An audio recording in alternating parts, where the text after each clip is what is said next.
Assalamualaikum semua. Hari ni saya nak kongsikanlah cara saya buat nasi minyak yang sangat ringkas. Okey, jom kita tengok caranya. Okey, mula-mula sekali kita nak tumis 4 sekawai, iaitu kayu manis, bunga cekih, buah pelaga dan bunga lawar deh.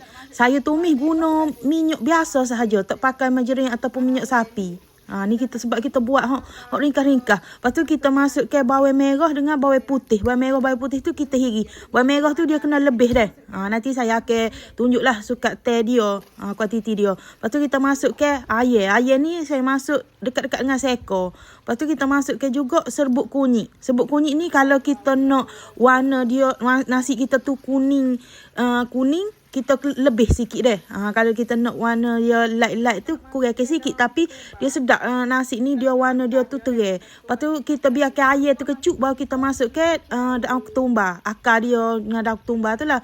Lepas tu nak lagi lemuk nasi kita, sebab kita tak letak margarin, kita letak susu cair. Tapi jangan letak banyak susu cair. Lebih kurang setengah cawan je susu cair kita letak deh. Sebab kalau kita letak banyak, takut nanti jadi muak. Ni kita buat nasi minyak hok ringkas. Kiranya kita makan tu rasa, orang kata tak rasa sungguh sangat. Ni kita masukkan beras. Beras ni saya masukkan dalam 3 cawan beras. Beras tu kita basuh siap-siap lah. Lepas tu kita masukkan air. Air ni masukkan macam kita masak nasi biasa. Anggaran dia deh. Pandai-pandai lah. Agak air tu. Jangan lebih, nanti orang kata lembek pula nasi kita ni.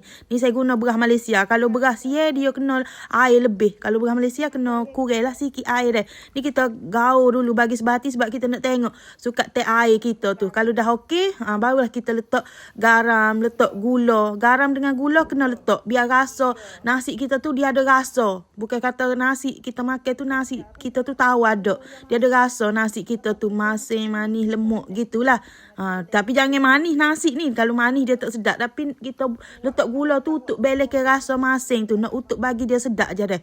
Ni kita masak nasi kita ni, sapalah dia betul-betul masak ni. Saya guna rice cooker gini.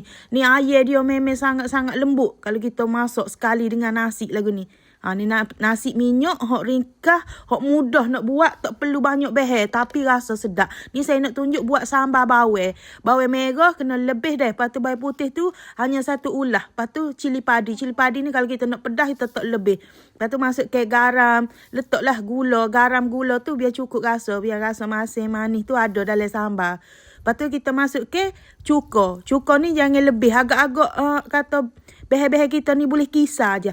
Ni blender saya ni dia tak boleh nak kisar. Jadi saya tambahkan sedikit air. Kalau kita letak cuka banyak, nanti dia rasa masak. Jadi tak sedap lah sambal rasa masak. Lepas tu saya nak tambahkan dengan daun ketumbar untuk lagi sedap. Kalau tak suka, tak payah letak pun tak apa. Sebab dia rasa sedap dah. Sebelum kita makan ni, kita biar dulu sambal kita ni dalam 2-3 jam. Biar dia rasa betul-betul sedap dulu dah.